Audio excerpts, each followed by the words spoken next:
Bismillah ar-Rahman ar-Rahim. Assalamu alaikum wa rahmatullahi wa barakatuh. We are back in your company after a very short break, mashallah.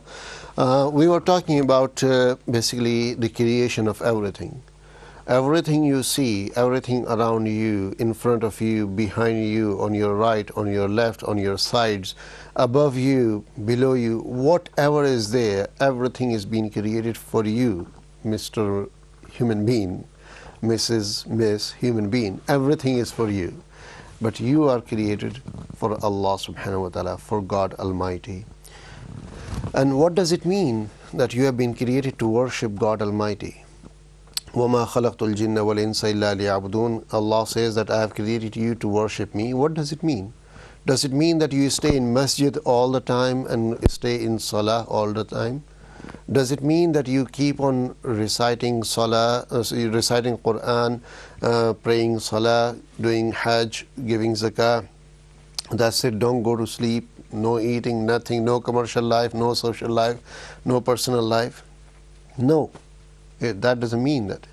It means that whatever you do for sake of Allah. You look in that, whatever you want to do, you look the order of Allah subhanahu wa ta'ala in that. What Allah is asking you to do, and you look at the basically best way for it. And the best way comes from the teachings of Prophet Muhammad, peace be upon him, from his personal life, from his Sunnah. So you look at the order of Allah and the Sunnah of Prophet Muhammad sallallahu alaihi wasallam. When you do that thing, keeping these 2 points in mind, that action becomes act of ibadah. That becomes worship. For example, you are going to sleep, right? It's time to sleep. So you look at the order of Allah subhanahu wa ta'ala. Allah has created the night to sleep, and you need to go to sleep so you can be fresh, basically. You need to go to sleep so you can have strength to get up in the morning and pray Fajr and worship Allah subhanahu wa ta'ala. You look at the Sunnah of Prophet Muhammad sallallahu alaihi wasallam. The Sunnah of Prophet Muhammad sallallahu alaihi wasallam is such that you lie down on the right hand side, ideally facing towards Qibla. That Qibla should be, your face should be toward Qibla basically, and lie down on right hand side. That is the Sunnah of Prophet Muhammad sallallahu alaihi wasallam. I'm sure many of you know that, but for many, I wouldn't be surprised. This would be new information. So if you sleep in that manner, no matter you sleep for 10 minutes or 10 hours, as long as you don't miss Isha or Fajr in between, that sleeping becomes act of ibadah, becomes worship. And similarly, if you go for shopping, you buy a jacket. You buy a jacket with the idea that this jacket will protect me from the weather, and basically it will keep me away from rain and everything, so I don't fall ill. If I become ill, then I will not be able to pray my salah on time, or things may get affected. So I want to be fit enough all the time so I can worship Allah subhanahu wa ta'ala. Buying that jacket becomes act of ibadah. So in everything, you correct your intention, because it is intention which affects your action. All the actions depends upon your intention. إِنَّمَا الْأَعْمَالُ بِالنِّيَّاتِ وَإِنَّمَا لِامْرِئٍ مَّا نَوَى. All the actions are binniyat, with the intention. وَإِنَّمَا لِامْرِئٍ مَّا نَوَى. For human being is whatever he intends. Whatever your intention is, you will get that. فَمَنْ كَانَتْ هِجْرَتُهُ إِلَى اللَّهِ وَرَسُولِهِ. If your intention of migration is towards Allah and His Messenger, then your intention is that. Basically, your action is that you are going towards Allah and His Messenger. You are following Allah and His Messenger. وَمَنْ كَانَتْ هِجْرَتُهُ إِلَى دُنْيَا يُصِيبُهَا أَوْ امْرَأَةٍ يَنْكِحُهَا فَهِجْرَتُهُ إِلَى مَا هَاجَرَ إِلَيْهِ. If your intention is towards worldly benefits, or towards a woman you seek to marry, then your intention is not towards Allah or His Messenger, your intention is towards that. So therefore, whatever you do, it is very, very, very important to make sure your intention is correct. Even if you do business, even if you do a job, you are working in factory, provided whatever you are doing is halal and your intention is good, that can become act of ibadah. Don't get me wrong, if you're doing something haram and your intention is good, then you will be still punished. That good intention is not accepted over there. Why? Because you are not allowed to do something which is haram. You are not allowed to do that. So you can't say that, oh, I'm doing this, it is haram, but my intention is good. So my dear respected brothers and sisters, the important thing is that we have been created to worship Allah subhanahu wa ta'ala, and we need to worship Allah alone, not anybody else. And to worship, we pray 5 times a day. But in addition to prayer, I have given you examples that whatever you do for sake of Allah subhanahu wa ta'ala, you do following the Sunnah of Prophet Muhammad, peace be upon him, that action becomes act of ibadah. Inshallah, we will be taking telephone calls. The telephone number will appear on your screen, and you can also communicate with us by email. Telephone, email, all the information will be coming on your screen, inshallah, and we will be taking telephone calls shortly, inshallah. We were talking about basically everything being created for us, and we have been created for Allah subhanahu wa ta'ala. Now the subject is such that I am unable to explain in 1 hour, or even in a week, in a month. It requires detailed explanation that how can we worship Allah subhanahu wa ta'ala. Because if I touch one thing, then I need to explain that properly. If I give example of something, then I need to explain that properly, and that cannot be done in 1 hour. So therefore, I'm just touching on the subject matter without going into detail of it. The biggest thing, as I said, is intention, but at the same time, you need to look at your actions also. Right? There is one hadith of Rasulullah sallallahu alaihi wasallam, which is hadith Qudsi, basically, and that is in that hadith Rasulullah sallallahu alaihi wasallam mentions that inna Allah la yanzuru ila suwarikum wala ila ajsadikum walakin yanzuru ila qulubikum wa a'malikum. Inna Allah la yanzuru ila suwarikum. Allah does not look at your shape. Wala ila ajsadikum, nor He looks at your bodies. Walakin yanzuru ila qulubikum wa a'malikum.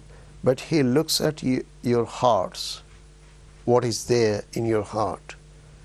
Wa a'malikum, and your actions. Now, sadly, many people, they translate this hadith that Allah does not look at your shape. Allah does not look at your body. How you dress is up to you. How you wear is up to you. Whatever your lifestyle is up to you. But Allah looks at your heart. That if your heart is clean, then that's fine. And that's it. They stop over here. They don't go on to next word, which is part of same hadith. وَلَكِنْ يَنْظُرُ إِلَىٰ قُلُوبِكُمْ وَأَعْمَالِكُمْ. That Allah indeed looks at your heart, وَأَعْمَالِكُمْ, but He looks at your actions also. So if your heart is pure, if your intention is clean, but your actions are wrong, then no point. You are in problem. You are in difficulty in that way. So therefore, it is very, very, very important that we correct our intention, but with the intention, our actions are corrected also. So our responsibility as a human being is to worship Allah subhanahu wa ta'ala alone. Our responsibility as a Muslim is the next step. As a Muslim, our responsibility is to, of course, worship Allah subhanahu wa ta'ala alone, follow the Sunnah of Prophet Muhammad sallallahu alaihi wasallam, believe in Allah, believe in angels, believe in the books, believe in the last day, the day of judgment, believe that everything good or bad is decided by Allah Almighty alone. So to believe in all those things, that is our responsibility. In addition to that, our responsibility is also to make sure that litakuna kalimatallahi hiya al-ulya, that Allah's kalima, the words of Allah subhanahu wa ta'ala, would remain and should remain and will be highest. Nothing can take preference over that. litakuna kalimatallahi hiya al-ulya. That is our responsibility as a Muslim. Our responsibility as a Muslim is to protect Quran, to protect the deen of Allah subhanahu wa ta'ala, to protect the dignity of the Prophet Muhammad sallallahu alaihi wasallam and all the Anbiya alayhi salatu wasalam. Our responsibility is to protect Muslims, that Muslims do not get bad name, they do not get labels, basically.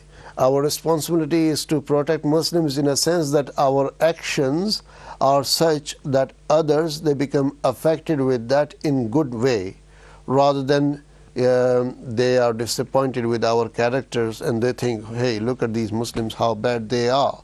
So we have, as a Muslim, we have many responsibilities. And as a ummati of Prophet Muhammad sallallahu alaihi wasallam, we have added responsibility. Now, that added responsibility becomes basically an obligation upon every person, and that is to pass the message of Rasulullah sallallahu alaihi wasallam to everyone. The previous nations, for example, the followers, Prophet Ibrahim alayhi salatu wasalam, Ishaq alayhi salatu wasalam, Ismail alayhi salatu wasalam, Yaqub alayhi salatu wasalam, Musa alayhi salatu wasalam, Isa alayhi salatu wasalam, all the followers of all these prophets were not expected to go and preach others. They were not expected. You can say it was not their responsibility as such, right? Because there were other prophets to come back. There were other prophets who will take their place, the place of previous prophet. But the ummah of Prophet Muhammad sallallahu alaihi wasallam has been given this responsibility to pass this message to everyone.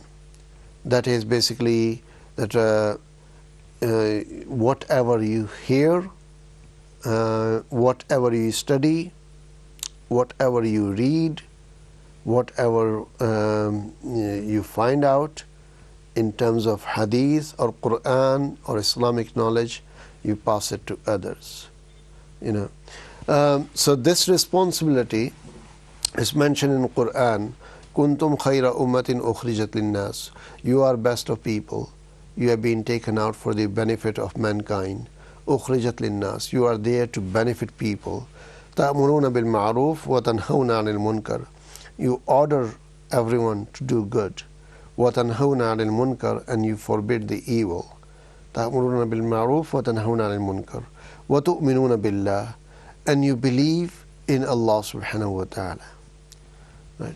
So therefore, we are best ummah.